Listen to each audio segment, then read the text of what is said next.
Okay, ladies and gentlemen, the first ever absolute team up is here. During Wonder Woman's last issue, we saw she had to go to Gotham because the symbol of Hecate was spotted. And in Batman's last issue, we saw he was doing some research on Wonder Woman. It was only a matter of time before these two met up, and honestly, it makes the most sense because Superman's got a lot going on. We'll get into that later. For now, let's see what our heroes are up to. And we start with someone who's actually pretty villainous, Veronica Cale, as she looks over some merch for Absolute Wonder Woman and Absolute Batman.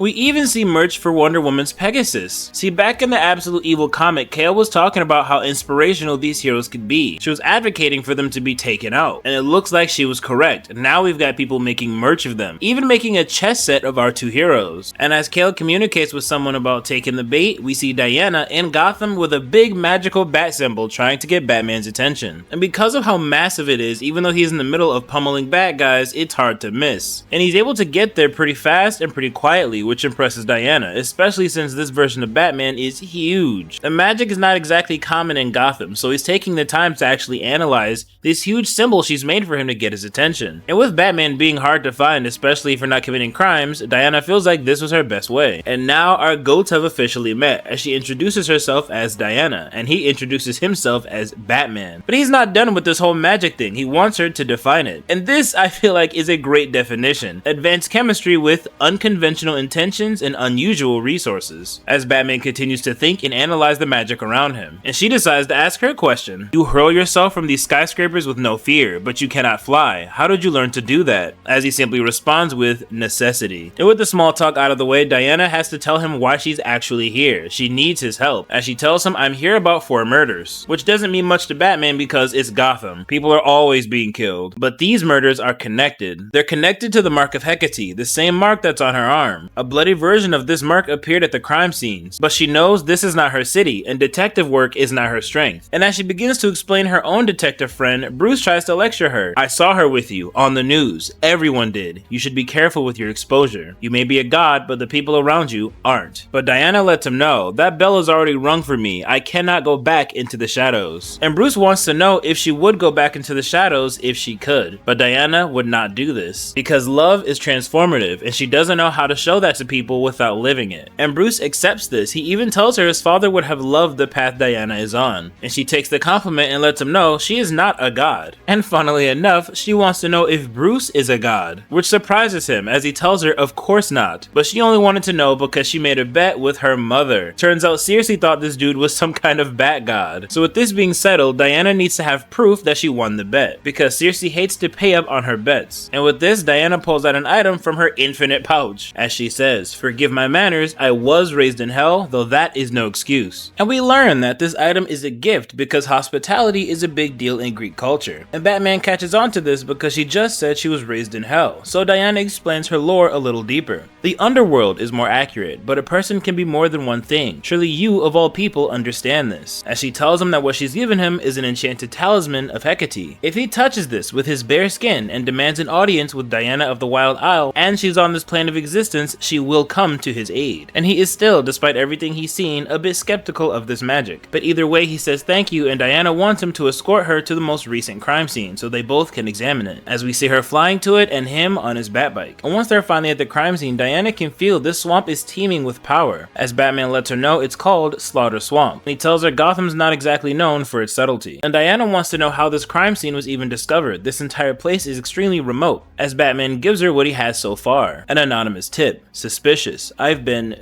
busy, which is an understatement. But from what I did see, this crime scene and the others connected to it, they didn't add up. It pointed to something larger. And Diana uses her magic to see more. And as they go inside, they see blood everywhere, all on the mark of Hecate. As Bruce comments on this, your goddess Hecate likes blood. And Diana realizes just how unsettling this all is for him, so she explains. All gods do, as does magic. It's fundamental. I see you're too polite to ask. I mostly use my own blood for my magic. It's freely available and powerful. Magic was done here, but I don't think it was in honor of Hecate, and Bruce wants a deeper explanation. If they were true disciples of Hecate, there would have been 3 candles on the symbol, or perhaps 6 or 9, multiples of 3. She's a triple goddess, so it's a key number culprit in her worship. Quite frankly, if there was going to be more than one bloody symbol of her mark in this room, as Bruce interrupts her, there would have been 3. And I did not expect this when I heard Batman and Wonder Woman were teaming up. I thought it would be something more grandiose, but I like this. They're essentially just working a case together, investigating a bunch of murders. Something that's right in Batman's wheelhouse. But with the origin being magical, that's where Diana comes in.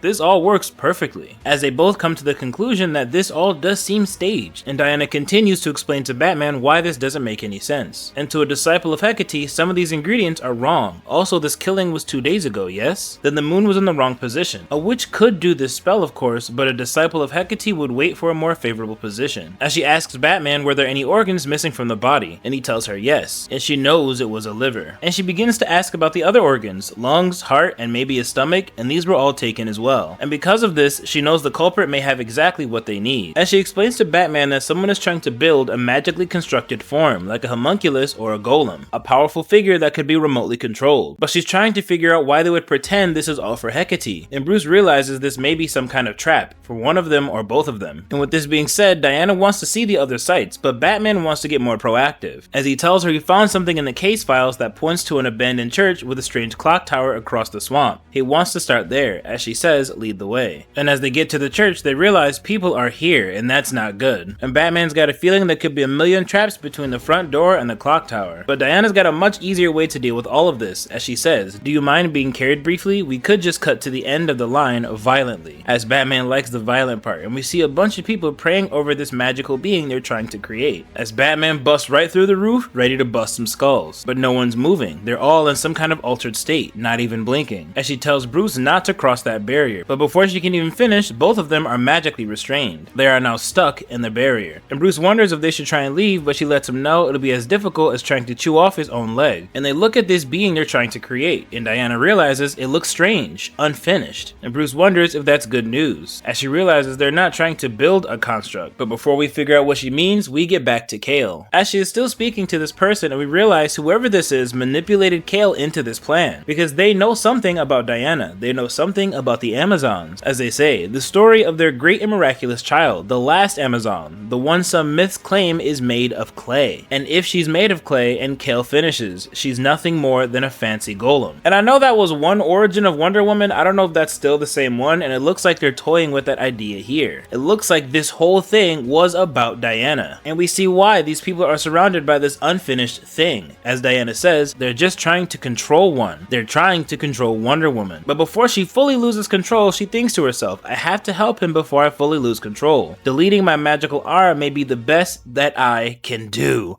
Even in her own mind, her voice is changing. But she did at least remove one of her arms so that Batman can have a fighting chance as he tries to escape. But he's not getting away from her, and she looks terrifying like this as he tries to talk some sense into her. Diana, can you hear me in there? This isn't you. You don't want to, but it doesn't matter. She grabs his neck and flies as high as she can, all the way to the top of the clock tower, and she throws him. And he's doing his best to be evasive, smoke bombs, his bat hooks, whatever he can to stay away from her, as he continues to try and talk her down. Diana, I know you're in there, as he pulls out his bat axe and actually lands a pretty good strike on her, but it doesn't matter as she kicks him away. And she pulls the axe out of her body and starts to walk right up to him. And he keeps trying to talk her through it. Diana, wake up! But nothing is working. But he remembers what she did earlier in the issue. She gave him that magical talisman, the one that can summon her if he ever needs her help, as he tries to pull it out of one of his pouches and she begins to pull him closer. And he remembers he has to touch it with his bare skin. He needs to take the gloves off. And as she aims the axe ready to kill him, he finally grabs it with his hand and says, I demand an audience with Diana of the Wild Isle. And he does this right in the nick of time. His axe stops right in front of his face. Diana has now returned. And what makes it even crazier is not only did he get her with the axe, but while he was speaking, he stabbed her in the leg too. It just didn't matter. None of it was gonna matter. She was about to very easily kill Batman, but he was able to use his brain to get out of this one. Classic Batman. As she says, thank Hecate, and he says, I'll second that, and she helps him up. And now Diana explains why this worked in the first place. This spell would not have worked without my own hair and blood. I think you'd have to be quite connected to have managed to get both those things from me. That and the witch's trance continues to suggest a hidden enemy pulling the strings. And Batman agrees, as Diana tries to figure out who this is. And as Diana tries to destroy the construct, Batman hears a click and he immediately grabs her and jumps out of the clock tower as everything explodes. And this pisses Kale off, punching a glass of her liquor, angry that she could not get what she wanted. And as she takes his glove off, we see her hand looks completely gross, kinda like absolute Mr. Freeze. All black with blue veins. As this person tells her, we'll have more chances, we'll make them. And Kale tells him that's what I want to hear, they simply cannot continue to gather disciples. It will tip us over, I promise you. And this person completely agrees. And they assure her they have plans for Batman just like Kale has plans for Diana. And Kale says, well, Godspeed Grim, you know where I am. Indeed,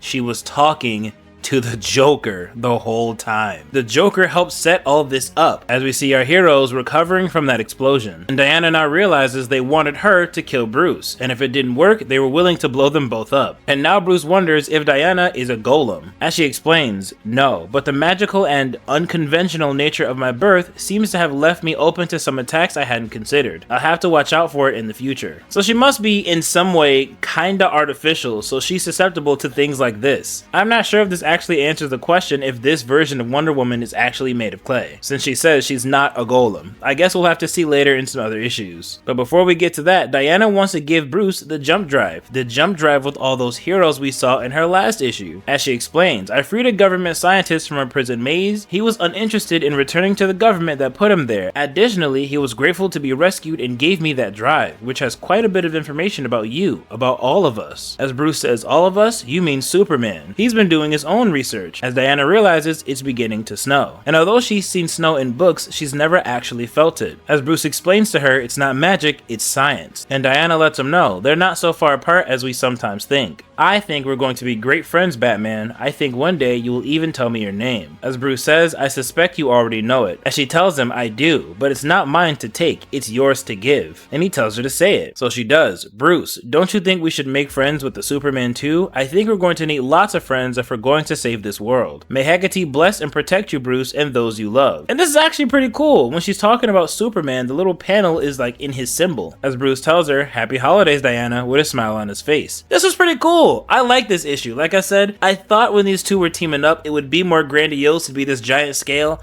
but it makes sense that they actually scaled it down so that she could team up with Batman. This was really just them working a case, investigating murders, except the origin of all of this was magical. So it all tied into Diana perfectly. And I had a feeling in one way or another Joker would appear or have something to do with all of this, and he did. He helped set this all up. He tried to kill Batman and Wonder Woman, but their plans failed. And with this ending the issue, we learned Bruce and Diana meet again in Absolute Batman number 16, and in Absolute Wonder Woman number 16, Zatanna. And I just can't wait to see what else these two get into, but I hope you guys enjoyed the video. I'll catch you on the next one.